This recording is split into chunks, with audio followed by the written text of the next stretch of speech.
I'm Andrew Huberman, and I'm a professor of neurobiology and ophthalmology at Stanford School of Medicine. Today, we're going to talk about an extremely important topic that's central to our daily life, and that's motivation.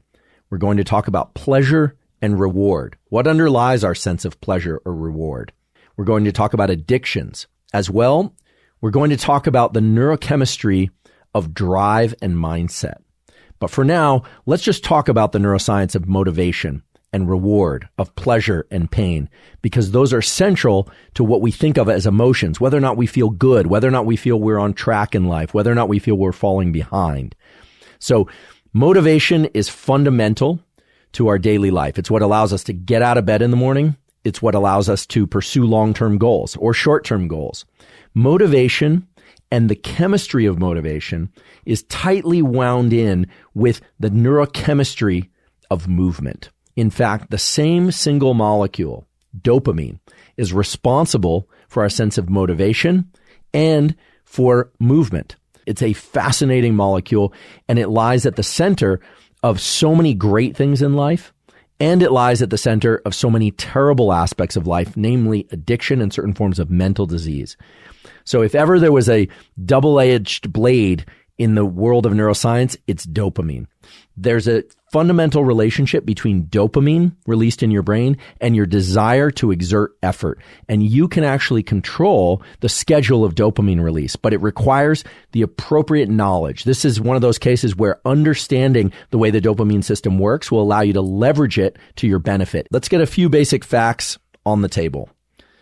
Dopamine was discovered in the late 1950s, and it was discovered as the precursor, meaning the thing from which epinephrine or adrenaline is made. Epinephrine is the same thing as adrenaline, except in the brain we call it epinephrine. Epinephrine allows us to get into action. It stimulates changes in the blood vessels, in the heart, in the organs and tissues of the body that bias us for movement. Dopamine was initially thought to be just the building block for epinephrine. However, dopamine does a lot of things on its own. It's not always converted to epinephrine. Dopamine is released from several sites in the brain and body, but perhaps the most important one for today's discussion about motivation and reward is something that's sometimes just called the reward pathway. For the aficionados, it's sometimes called the mesolimbic reward pathway, but it's fundamentally important to your desire to engage in action, and it's fundamentally important for people getting addicted to substances or behaviors. So how does this work? Well, you've got a structure in the deep part of your brain called the VTA. The VTA, or ventral tegmental area, contains neurons that send what we call axons, little wires that spit out dopamine at a different structure called the nucleus accumbens. And those two structures, VTA and nucleus accumbens, form really the core machinery of the reward pathway and the pathway that controls your motivation for anything. You can think of them like an accelerator. They bias you for action. However, within the reward pathway, there's also a brake. The brake or restriction on that dopamine, which controls when it's released and how much it's released, is the prefrontal cortex. The prefrontal cortex is the neural real estate right behind your forehead. You hear about it for decision-making, executive function, for planning, etc. And indeed, it's responsible for a lot of those. It's this really unique real estate that we were all endowed with as humans. Other animals don't have much of it. We have a lot of it. And that prefrontal cortex acts as a brake on the dopamine system. And that brings us to the important feature of motivation, which is that motivation is a two-part process, which is about balancing pleasure and pain. So when you're just sitting around, not doing much of anything, this reward pathway is releasing dopamine at a rate of about 3 or 4 times per second. It's kind of firing at a low level. If suddenly you get excited about something, you anticipate something, not receive an award, but you get excited in an anticipatory way, then the rate of firing, the rate of activity in this reward pathway suddenly increases to like 30 or 40 times. And it has the effect of creating a sense of action or desire to move in the direction of the thing that you're craving. In fact, it's fair to say that dopamine is responsible for wanting and for craving. And that's distinctly different from the way that you hear it talked about normally, which is that it's involved in pleasure. So yes, dopamine is released in response to sex. It's released in response to food. It's released in response to a lot of things, but it's mostly released in anticipation and craving for a particular thing. It has the effect of narrowing our focus for the thing that we crave. And that thing could be as simple as a cup of coffee. It could be as important as a big board meeting. It could be a big final exam. It could be the person that we're excited to meet or see. Dopamine doesn't care about what you're craving. It just releases at a particular rate. If we just take a step back and we look at the scientific data on how much the dopamine firing increases in response to different things, you get a pretty interesting window into how your brain works and why you might be motivated or not motivated. Let's say you're hungry, or you're looking forward to a cup of coffee, or you're going to see your partner. Well, your dopamine neurons are firing at a low rate until you start thinking about the thing that you want or the thing that you're looking forward to. When you eat that food, the amount of dopamine that's released in this reward pathway goes up about 50% above baseline. Sex, which is fundamental to our species' continuation and reproduction, sex does release dopamine, and it increases dopamine levels about 100%, so basically doubles them. Nicotine increases the amount of dopamine about 150% above baseline. Cocaine and amphetamine increase the amount of dopamine that's released 1,000-fold within about 10 seconds of consuming the drug. However, just thinking about food, about sex, about nicotine, if you like nicotine, or cocaine or amphetamine, can increase the amount of dopamine that's released to the same degree as actually consuming the drug. Now, it depends. In some cases, for instance, the cocaine user, the addict that wants cocaine, can't just think about cocaine and increase the amount of that's released about 1,000-fold. It's actually much lower, but it's just enough to put them on the motivation track for to crave that particular thing. Now, there are reasons why you would have brain circuitry like this. I mean, brain circuitry like this didn't evolve to get you addicted. Brain circuitry like this evolved in order to motivate behaviors toward particular goals. Water when you're thirsty, sex in order to reproduce. These things and these brain areas and neurons were part of the evolutionary history that led to the continuation of our species.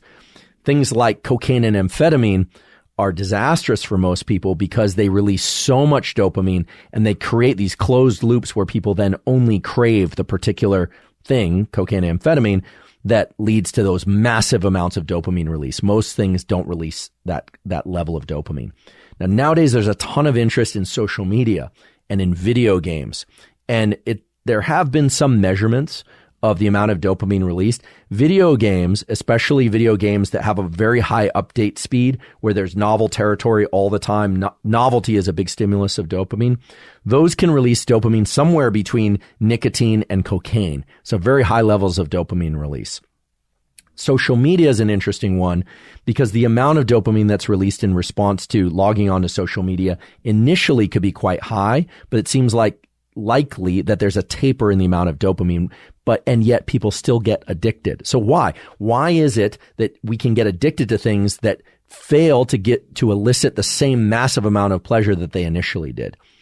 Being addicted to something isn't just about the fact that it feels so good that you want to do it over and over again. And that's because of this pleasure-pain balance that underlies motivation. So let's look a little bit closer at the pleasure-pain balance, because therein lies the tools for you to be able to control motivation toward healthy things and avoid motivated behaviors towards things that are destructive for you.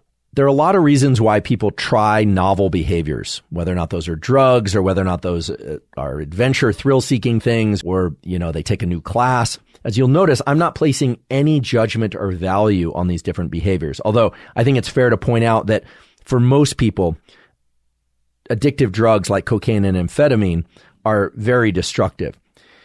Actually, we know that about 15 to 20% of people have a genetic bias towards addiction, that, you sometimes hear that the first time that you use a drug, you can become addicted to it.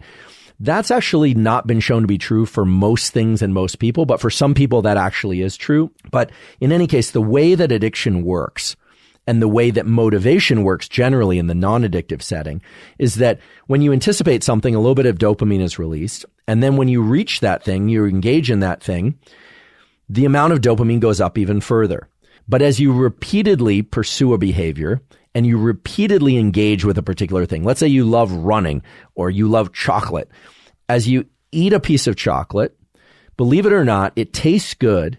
And then there's a shift away from activation of dopamine. And there are other chemicals that are released that trigger a low-level sense of pain. Now, you might not feel it as physical pain, but the craving that you feel is both one part dopamine and one part the mirror image of dopamine, which is the pain or the craving for yet another piece of chocolate. And this is a very important and subtle feature of the dopamine system that's not often discussed. People always talk about just as pleasure. You love social media, so it gives you dopamine, and so you engage in that. You like chocolate, it releases dopamine, so you do that. But for every bit of dopamine that's released, there's another circuit in the brain that creates, you can think of it as kind of like a downward deflection in pleasure. So you engage in something you really want, and there's an increase in pleasure. And then there's without you doing anything, there's a mirror image of that, which is a downward deflection in pleasure, which we're calling pain. So for every bit of pleasure, there is a mirror image experience of pain, and they overlap in time very closely. So it's sometimes hard to sense this, but try it. The next time you eat something really delicious, you'll take a bite. It tastes delicious. And part of the experience is to want more of that thing. This is true for any pleasureful experience. Now, the diabolical part about dopamine is that because it didn't evolve in order to get you to indulge in more and more and more of something, what happens is that initially you experience an increase in pleasure, and you also experience this increase in pain shortly after or woven in with the pleasure that makes you want more of that thing.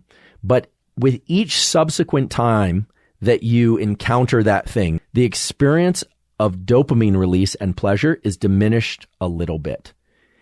And the diabolical thing is that the pain response is increased a little bit.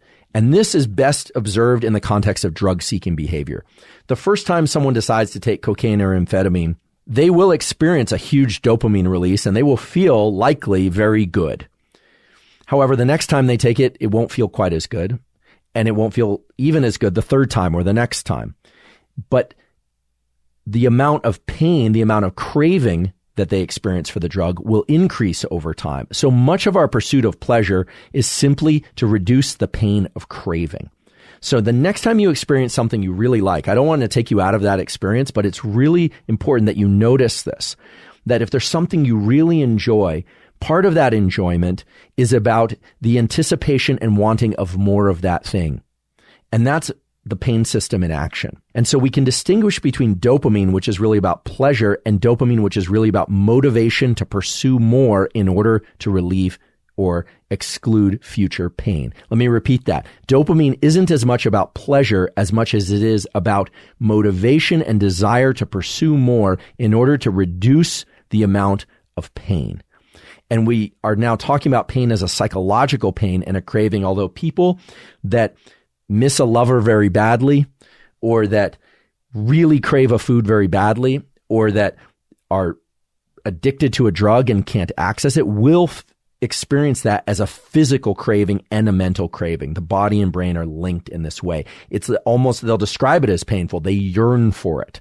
And I think the word yearning is one that's very valuable in this context, because yearning seems to include a whole body experience more than just wanting, which could just be up in the mind. So your desire for something is proportional to how pleasureful it is to indulge in that thing, but also how much pain you experience when you don't have it. And you can now start to let your mind wander into all sorts of examples of addictions or things that you happen to like. I'll use the example that I sometimes use on here, which is my love of croissants. The taste of that croissant makes me want to eat more croissants. Now, eventually blood sugar goes up, satiety is reached, etc. What happens then? What is satisfaction and satiety about? Well, that's a separate neuromodulator. That's about the neuromodulator serotonin. It's about oxytocin. It's about a hormone system that involves something called prolactin. So we're going to talk about all of those in the book, The Molecule of More, wonderful book. Those were described as the here and now molecules, the ones that allow you to experience your sensations and pleasure in the present and for which the brain stops projecting into the future. So now let's talk about craving and these so-called here and now molecules and how those engage in a kind of push-pull balance that will allow you to not just feel more motivated, but also to enjoy the things in life that you are pursuing to a much greater degree. We have neurons in an area of our brain called the raphe, R-A-P-H-E. The raphe releases serotonin at different places in the brain. Serotonin is the molecule of bliss and contentment for what you already have. I've talked before about exteroception. Exteroception is a focus on the outside world, everything beyond the confines of your skin. I've also talked about interoception, a focus on things that are happening internally within the confines of your skin. Dopamine and serotonin can be thought of as related to exteroception. Dopamine makes us focused on things outside us that are beyond what we call our personal space, where we actually have to move and take action in order to achieve things. And serotonin in general has to do with the things that are in our immediate here and now, hence the description of these as the here and now molecules. So it's interesting to point out that the body and the brain can direct its attention towards things outside us or inside us or split our attention between those. Just understand that dopamine biases us toward thinking about what we don't have, whereas serotonin and some of the related molecules like the endocannabinoids, if you picked up on the word cannabinoid, yes, it's like cannabis because cannabis attaches to endocannabinoid receptors, and the endocannabinoids are receptors and chemicals that the cannabinoids that you naturally make that are involved in things like forgetting. But you make these molecules that bind to these receptors that make you feel kind of blissed out and content in the present. So you got these two systems. They're kind of like a push-pull. And if you were to say, do the, in the book, Wherever You Go, There You Are, John Kabat-Zinn talks about this meditation practice that's different than most meditation practices, where you eat one almond and you focus all of your attention on the almond, the taste of the almond, the texture of the almond. That's really a mindfulness practice that's geared towards trying to take a behavior which is normally about pursuit. Normally feeding is we engage in feeding because of dopamine. We pursue more of a food because of that pleasure-pain relationship I talked about before. The focus on the one almond or becoming very present in any behavior that normally would be a kind of exteroceptive pursuit behavior and bringing it into the here and now, that's a mental trick or a mental task that the mindfulness community has really embraced in order to try and create increased pleasure for what you already have. It's really trying to accomplish a shift from dopamine being released to serotonin and the cannabinoid system being involved in that behavior. Dopamine has the quality of making people kind of rabidly in pursuit of things. Drugs like marijuana, the opioids, anything that really hits the serotonin system hard tend to make people rather lethargic and content to stay exactly where they are. They don't want to pursue much at all. So you've got these molecules like dopamine that make you focused on the things you want and the things you crave. And then you've got the molecules that make you content with what you have. So the most important thing, perhaps, in creating a healthy emotional landscape is to have a balance between these two neuromodulator systems. So at about this point in the podcast, I'm guessing that some of you are thinking, okay, great. I want more dopamine. I want to be more motivated. I don't want to procrastinate as much. And I want to be able to experience life. I want these here and now molecules to be released as well. Well, there is a way to do that, but you have to understand the source of procrastination is not one thing. There are basically two kinds of procrastinators, or so says the research. The first kind are people that actually really enjoy the stress of the impending deadline. It's the only way they can get into action. There are other procrastinators for which they simply are not releasing enough dopamine. For those people, there are a variety of things that can increase dopamine. I do suggest you talk to a psychiatrist or doctor. I've talked about mucunapurines, which is 99.9% L-DOPA, the precursor to dopamine. There are antidepressants like Wellbutrin.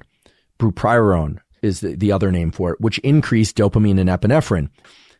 However, if you think back to our earlier discussion about dopamine, Dopamine, if it's very high, creates a sense of pleasure and the desire for more. So you can also become a person for which enough is never enough. The only thing that dopamine really wants is more of the thing that releases dopamine. And so one of the things that you can do in order to generally just be a happier person, especially if you're a person in pursuit of long-term goals of any kind, is the longer that you can extend that positive phase of the dopamine release, and the more that you can blunt the pain response to that, the better. And you can actually do this cognitively. I used to joke with my lab that when we'd publish a paper, I would get really excited, but I wouldn't allow myself to get too excited. What I wanted to do instead, and what I've still tried to do, is try and extend the arc of that positive experience as long as I possibly can, simply by thinking back like, oh, that was really cool. I really enjoyed doing that work. I really enjoyed the discovery. I really enjoyed doing that with the people that I was working with at the time. What a pleasure that was. So you can extend pleasure without having to engage in the behavior over and over. That's extending the arc of that dopamine release.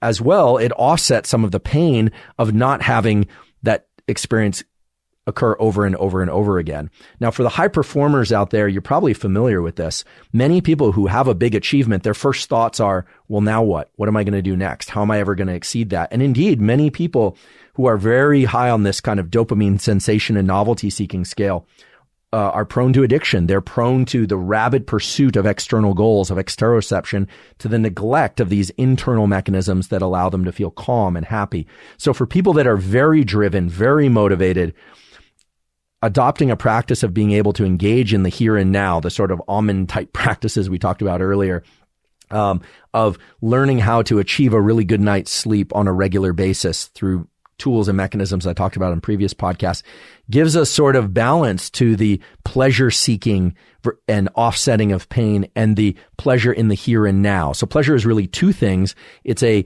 joy in pursuit, but it's also the joy in what you have. The cool thing is you can actually regulate this whole system in a way that will steer you or lean you towards more positive anticipation of things in life and less disappointment. It's simply a matter of adjusting what we call the dopamine schedule. In order to understand how to control the dopamine system, how to leverage it for a better life, you need to understand the results of a very important experiment. This experiment was able to separate pleasure from motivation. It's a very simple, but like many simple experiments, a very elegant experiment. What they did, and this has now been done in animals and in humans, they offered rats food. It was a food that they particularly liked. And the animals would lever press for a pellet of food, kind of classic experiment. They'd eat the food, and they presumably liked the food because they were motivated to press the lever and eat it. Great. They took other rats. They eliminated the dopamine neurons. You can do this by injection of a neurotoxin that destroys these neurons. So they actually had no dopamine in their brain. They have no ability to release dopamine. And they gave them a lever. The rats would sit there and they'd hit the lever and they'd eat the food. They're still enjoyed the food. So you say, well, okay, so dopamine isn't involved in motivation and it isn't involved in pleasure. No, it absolutely is. They could still enjoy the food, but if they moved the rat literally one body length away from the lever, what they found was the animals that had dopamine would move over to the lever, press it, and eat. And the rats that did not have dopamine available to them wouldn't even move one body length, one rat length to the lever in order to press it and get the food. Dopamine, therefore, is not about the ability to experience pleasure. It is about motivation for pleasure. And so many of you are probably thinking, wow, I'm not a very motivated person. Like you talked about the one kind of procrastination earlier. What about when I just feel kind of meh about life? Now, for some of you, there may be a real clinical depression and you should talk to a professional. There are very good prescription drugs that can really help people. There's also great non-drug treatments of psychotherapy and other treatments that are being developed in addition to psychotherapy and the various kinds of psychoanalysis, et cetera, that one can use. I think the data really point to the fact that a combination of pharmacology and talk therapies are generally best. And there are a huge range of these things. I know many of you are in these professions, so we're not going to talk about that right now. There is a compound that's kind of interesting in the supplement space that isn't mecunopurine's L-DOPA. It's not L-tyrosine. That isn't promoting massive releases of dopamine or even dopamine alone, but a combination of dopamine and serotonin. And it's an intriguing molecule. It's sold over the counter. Again, you have to check with your healthcare provider before you would take anything or remove anything. That's very important. But it's phenylethylamine, or PEA. PEA, or beta-phenylethylamine, releases dopamine at low levels, but also serotonin at low levels. So it's kind of a cocktail of the motivation molecules as well as the quote unquote here and now molecules. And people's response to this varies widely, but many people report feeling heightened sense of mental acuity, well-being, etc. It is a bit of a stimulant, like anything that triggers activation of the dopamine and norepinephrine pathway. But it is an interesting supplement. So now let's talk about what is a dopamine schedule and how you can leverage this in order to have heightened levels of motivation, but not get so much dopamine that you're experiencing a crash afterwards, and also so that you can experience heightened pleasure from the various pursuits that you are engaged in life. And here's the key principle. Dopamine is very subjective, meaning you can either allow yourself to experience the pleasure of reaching a milestone, of achieving or some craving, or not. It's actually pretty powerful what one can do with the subjective system. In fact, I'm going to describe to you an experiment that highlights just how powerful the subjective readout or the subjective interpretation of a given experience really can be, even at the level of pharmacology. And the title of the experiment is Expectation for Stimulant Type Modifies Caffeine's Effects on Mood and Cognition. And this was done in college students. It's a fascinating study. What they did is they gave college students either placebo, essentially nothing, or 200 milligrams of caffeine. 200 milligrams of caffeine is about what's in a typical coffee, like a medium coffee that you would buy, a drip coffee. So they took 65 undergraduate students in college. They randomized them to either placebo or caffeine, and they told them that they were either getting caffeine or Adderall. Now, Adderall cognitively carries a very different expectation. College students know Adderall to be a much stronger stimulant than caffeine. They know it to create a sort of high. This is the way the students described it. And they thought that it would increase their level of focus and their ability to perform work. So what was really interesting is there was definitely an effect of placebo versus caffeine. That's not surprising, however, right? You take a placebo, you may or may not feel more alert. But you take 200 milligrams of caffeine, very likely you're going to feel very alert. But there was also an effect of whether or not the students thought they were getting caffeine or Adderall. The subjects receiving caffeine reported feeling more stimulated, anxious, and motivated than the subjects that received the placebo. Okay. But the ones that expected Adderall reported stronger amphetamine effects. They performed better on a working memory test. And in general, they had all the increased cognitive effects that would have been seen with Adderall, but they were only ingesting caffeine. So it led to heightened performance simply because the students thought they were getting Adderall. And I think this is very important because I think that it points to the fact that the top down, the kind of higher level cognitive processes are impacting even the most basic fundamental aspects of, say, dopamine release or our adrenaline release or epinephrine release in ways that can positively impact performance. In this case, it was a positive improvement in working memory and focus. So today we've talked a lot about the dopamine system and those kinds of schedules that will allow craving or addiction. But what's the schedule of dopamine that's going to allow you to maximize on your pursuit of pleasure and your elimination of pain? And we get the answer to that from our good friend gambling. The reason gambling works, the reason why people will throw their lives away, the reason why people go back again and again and again to places like Las Vegas and Atlantic City is because of the hope and anticipation. Those are cities and places built on dopamine. They are leveraging your dopamine system. And as a friend of mine who's a certified addiction treatment specialist tells me that, gambling addiction is a particularly sinister because the next time really could be the thing that changes everything. Unlike other addictions, the next time really could change everything, and that's embedded in the mind of the gambling addict. And rarely does it work out in favor of the well-being of the gambling addict and their family. However, the intermittent reinforcement schedule was discovered long ago by scientific researchers. So this is the slot machine that every once in a while gives you a win to keep you playing. This is the probability of winning on the craps table or the roulette table or at blackjack just often enough that you're willing to buy tickets, head out there, play again, go downstairs again from your room, even though you swore you were done for the night. Intermittent reinforcement is the most powerful form of dopamine reward schedule to keep you doing something. So we can export that. We can use it for good. If there's something that you're pursuing in life, whether or not it's an academic goal or a financial goal or a relationship goal, one of the things that you can do to ensure that you will remain on the path to that goal for a very long time and that you will continue to exceed your previous performance, as well as continue to enjoy the dopamine release that occurs when you hit the milestones that you want to achieve, is to occasionally remove reward subjectively. Let's say you set out a goal of I'm going to make this quantitative with respect to finances because it just is an easy description, but this could also be in sport, this could be in school, this could be in music, could be in anything, creative endeavors. But let's say you set out a certain financial goal, or let's say you want to get a certain number of followers on whatever social media platform. As you reach each one of those goals, you should know now that the amount of dopamine is not going to peak. It's actually going to diminish and make you crave more. The key to avoiding that crash, but to still keep it in healthy levels that will allow you to continue your pursuit, is as you are staircasing toward your goal, you actually want to blunt the reward response for some of those intermediate goals.